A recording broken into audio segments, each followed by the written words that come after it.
கரூர் கூட்டத்தை பற்றி இதுலேயும் நம்ம பார்ப்போம். அவர் சொன்னது 8:30-9 மணிக்கெலாம் நாமக்கல்லில் இருக்கிறேன்னு சொன்னது. ஆனால் அவர் கிளம்புனது சென்னையிலேருந்து கிளம்புனதே 8:30 மணிக்கு தான். ஏன் லேட்டாக வரணும்? வீட்டில் பிரச்சனையா? ஒன்றும் கிடையாது. 8:30 மணிலேருந்து பக்கம் மக்கள் காத்துட்ருக்குறான். 12 மணிக்கு கரூர் டைம் கொடுக்குறாரு. ஆனால் வந்தது எப்போது? நைட்டு 7 மணி 8 மணி அப்போ தான் வந்து பேசுகிறார். இந்த கூட்டங்கள் எல்லாம் சேர சேர சேர சேர ஒன்று ஒன்றா ஏமாற்றம் அடைஞ்சு சாப்பிடாமல் தண்ணி இல்லாமல் அத்தனை பேரும் கடைசியில் வந்து வெறியில் தான் நீங்கள் நிற்கிறானுங்க. நான் பார்த்தே ஆகணும் அப்படின்னு சொல்லிட்டு. அந்த ரெண்டாவது இந்த எலக்ட்ரிக் வந்து கட் பண்ணாங்க, அதனால தான் ஆச்சு அப்படிங்கிறாங்க. அதுவும் பொய்.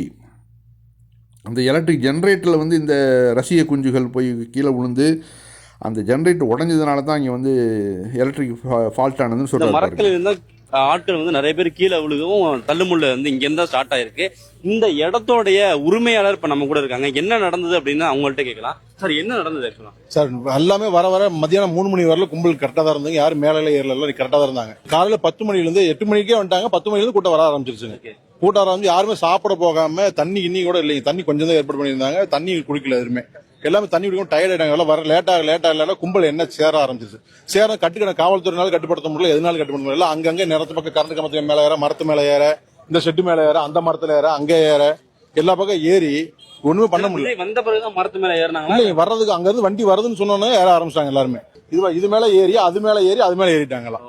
ஏரி எல்லாம் கீழே எல்லாம் விழுந்துருச்சு பாருங்களா, எல்லாம் விழுந்துருச்சு. இந்த மரத்துல இருந்து கீழே விழுந்தாங்க. ஆமாங்க, மரத்துல இருந்து கீழே விழுந்தாங்க, மேல இருந்து கீழே விழுந்தாங்க, அங்க வண்டியில இருந்து இந்த செட்ல இருந்து கீழே விழுந்தாங்க.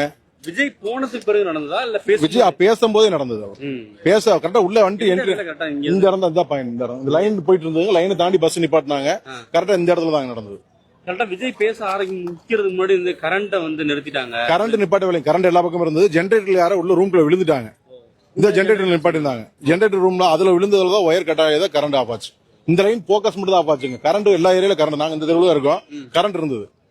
ஏரியாக்குள்ள கரண்ட் இருந்தது. அடுத்து நாமக்கல் கூட்டத்தை முடிச்சுட்டு அங்கேருந்து 5000 பேர் கூடவே ஓடியாடுறானுங்க அந்த வேனோட சேர்ந்து, பஸ்ஸோட சேர்ந்து.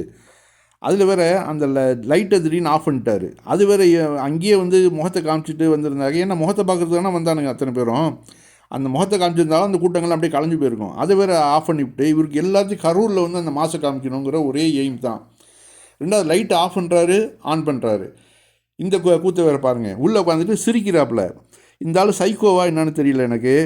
திடீர்னு அந்த கூட்டத்தை பார்த்தோன்னே அவனு எல்லாம் கோன்னு கத்துறானுங்க. லைட் ஆன் ஆனோடனே கோன்னு கத்துறானுங்க. ஆஃப் பண்ணோடனே உடனே எல்லாமே பந்த் ஆகுது. இது இப்படி ஆன் பண்ணுறது ஆஃப் பண்ணுறது, ஆன் பண்ணுறது ஆஃப் பண்ணுறது, இப்படி சொல்லிட்டு ஒரு குரூரை ஒரு சிரிப்பு ஒன்று சிரிக்கிறாப்புல பாருங்கள். இந்த ஆள் உண்மையிலேயே மனசில் வந்து எந்த ஒரு குற்ற உணர்வே இல்லாத ஆள் மாதிரி தான் தெரியுது பார்க்குறப்ப. அங்கே பாருங்கள், எந்த ஒரு கிண்டலாகவும் கேலியாகவும் அவனோட தப்பே கிடையாது.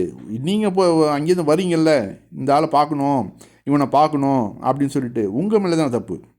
அடுத்தாப்புல அந்த விஜய் குரூப் வந்து இந்த அம்மா சொல்கிறாங்க, அங்கே இருந்தவங்க குடிச்சுவிட்டு ஒரே ரகலை பண்ணி, அதாவது 9 மணிக்கே வரதா சொல்லி அதுலேருந்து வெயிட் பண்ணி அவனுங்க தண்ணி இல்லாமல் சாப்பாடு இல்லாமல் எங்கள் வீட்டிலலாம் பூந்துட்டானுங்க. எல்லாம் திருன்னு பூந்துட்டானுங்க. அவனுக்கு நாங்கள்லாம் வந்து பெரிய தண்ணிலாம் கொடுத்து பைப்பெல்லாம் திறந்து விட்டோம் அப்படின்னு இந்த அம்மா வேறு ரொம்ப வருத்தப்படுறாங்க. எந்த அளவு ஒரு தற்கொலை கூட்டத்தை இந்த விஜய் வந்து உருவாக்கி வச்சிருக்காப்புலன்னு பாருங்கள். அந்த மக்கள் வந்து சொல்றதே 7 மணிலேருந்து இங்கெல்லாம் கூட்டம், நல்ல கூட்டம், ஆட்டம் பாட்டம், தண்ணி போட்டுக்கிட்டு தான் இருந்தானுங்க.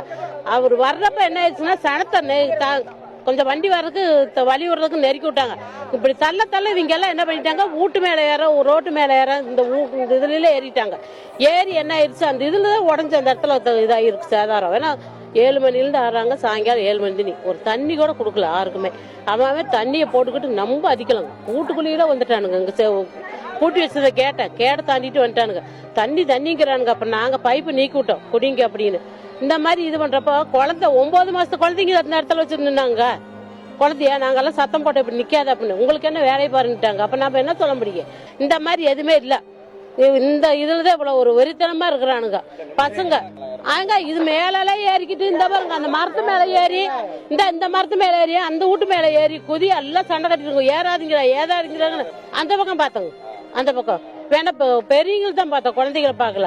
பெரியவங்களுக்கு தான் தூக்கிட்டு இது மயக்கம் போட்டு விழுந்தோன்னு தூக்குனாங்க, பிடிச்சாங்க, இதெல்லாம் பார்த்தோம். வேணா இங்கே மேலே ஏறினீங்களுக்குலாம் ஒன்றும் இல்லை. இந்த வீட்டு மேலே இருந்து இது மேலே ஏறினீங்களுக்கு இந்த பக்கம் இந்த பந்தல்ல ஏறி இருக்காங்க, அதில் தான் ஆமாங்க. அதாவது கூட்டம் வந்து ரசிகர்கள் கூட்டம் அதிகங்க. ரசிகர்கள் கூட்டம் அதிகம். காலையில வந்து 12 மணிக்குன்னு சொன்னாங்க. 12 மணி 3 மணிக்கு மீட்டிங்னு எல்லாருமே வந்துட்டாங்க. வரும்போல நேரம் மீட்டிங் நேரம் ஆக வந்தவங்க யாரும் போகலிங்க. இங்க உணவு தண்ணி எதுவுமே கிடைக்கல. குழந்தைங்களெல்லாம் கொண்டு வந்தவங்களும் அப்படியே ஸ்டே பண்ணிட்டாங்க. பண்ணும்போது அவர் 6:30 மணிக்கு வர என்ன ஆயிடுச்சுங்க, அங்க இருந்து நாமக்கல்ல மீட்டிங்ல இருந்த கூட்டமும் இங்க வந்துருச்சுங்க. அந்த கூட்டம் இங்க வர, இந்த கூட்டம் இங்க இருக்க, எல்லாம் ஒண்ணு சேர என்ன ஆயிடுச்சுங்க, எல்லாத்துக்கும் ஒன்றும் மயக்கம் வந்துருச்சு. அவ்வளவுதான்.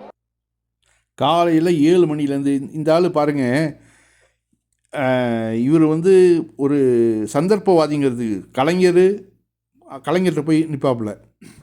கலைஞர்கிட்ட ஏதாவது ஒரு பிரச்சனை, ஏதாவது சின்ன முருகல் வந்துச்சுன்னு வச்சுங்களேன், உடனே ஜெயலலிதாவிட்ட ஓடுவாப்புல.